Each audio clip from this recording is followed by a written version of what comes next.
Hi, everybody. Welcome back to Found. We left off kind of in a really big place. So they're kind of trapped inside a cave. JB is there. That's that janitor boy. That's what they've called him because they don't know his name.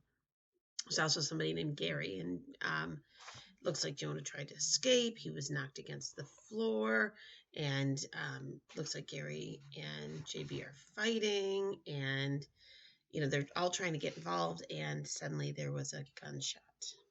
So, chapter 28. That's enough, Mr. Hodge said. He was standing at the front of the room, his right arm in the air, something glistening in his right hand. It didn't quite look like a gun, but Jonah's ringing ears and shattered nerves told him he had definitely heard gunfire, and the adrenaline had come back and was telling him that was real. Take cover, hurry before he shoots again. Had Mr. Hodge shot straight up into the ceiling? Where had the bullet gone? Where would the next one go? Would it be safe for Jonah to even run? Gary pulled away from JB, giving Mr. Hodge a chance at a clear shot. JB only sat up, staring back at him.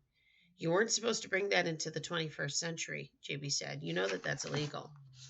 His voice was calm and resolute, which comforted Jonah somehow.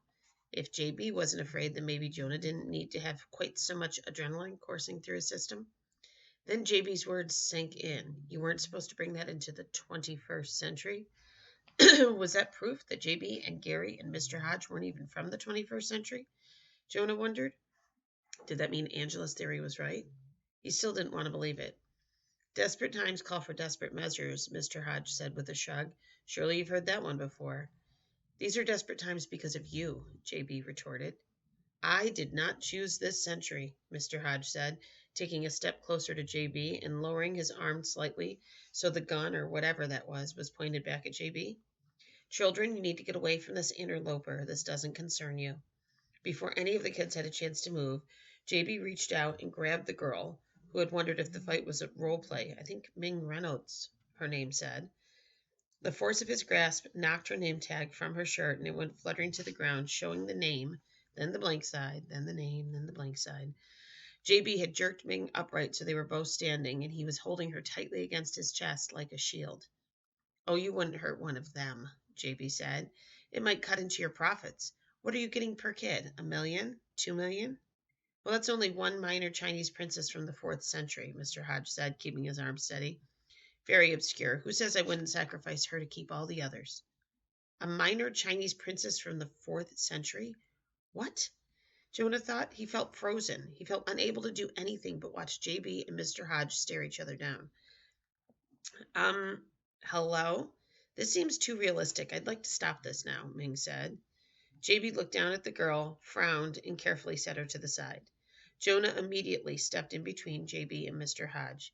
You can't shoot him, Jonah shouted. Mr. Hodge began to laugh. This is amazing, Mr. Hodge said. Are you? He squinted at Jonah's name tag.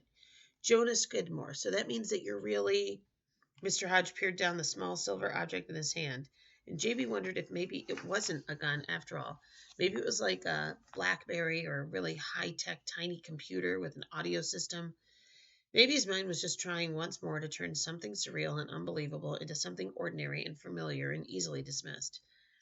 Well, that is very interesting, Mr. Hodge muttered. What? Jonah said. He wanted to say, Who am I? He wanted to understand everything, but the words were just stuck in his throat. Mr. Hodge had turned his attention back to JB. I cannot believe they think that you're on their side, Mr. Hodge said. You must not have told them what you want to do. Oh, and you did? JB taunted. Mr. Hodge shrugged. Listen, I'm not the one pretending to have ethics, he said, and I'm the one who's taking them to a better place and a better time.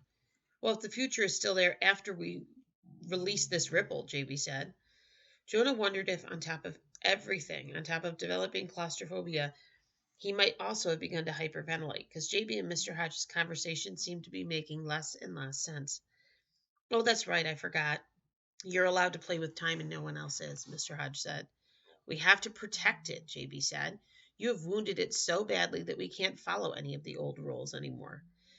Jonah's head had begun to throb. He didn't know if it was because he was slammed into solid rock so many times or if it was the strain of having a gun pointed at him. If it was a gun, or from the effort he was making to come up with an explanation for everything he witnessed. But it was getting harder and harder for him to think straight. He glanced over his shoulder, hoping JB could give him some direction. JB, though, was gazing past Jonah, past Mr. Hodge, into the darkness beyond. Backup? Jonah thought. Of course, JB wouldn't have planned to overpower Mr. Hodge and Gary all by himself. He might have brought that other janitor from the FBI, the one who gave Jonah the Mountain Dew. Maybe he brought Mr. Reardon. Maybe Mr. Reardon was in on it too. But the person who stepped out of the shadows was Angela Dupre. Gary evidently saw her at the same moment that Jonah did because he screamed, "Watch out, behind you!" Mr. Hodge whirled around, pointing his gun at Angela now instead of JB. But Angela had a gun too. Oh, no, hers looked more like a toy, all black and yellow. Then she pointed it at Mr. Hodge, and a stream of light shot across the room, jolting him. Mr. Hodge let out a scream and fell to the ground, twitching. The silver object in his hand hit the ground too and skittered across the floor towards Jonah. Jonah reached down and scooped it up. Out of the corner of his eye, he could see JB bending over Mr. Hodge and Angela fiddling with the front part of her gun. And Gary? Where was Gary? Jonah turned his head, and there was Gary, racing towards him, ready to slam into him yet again.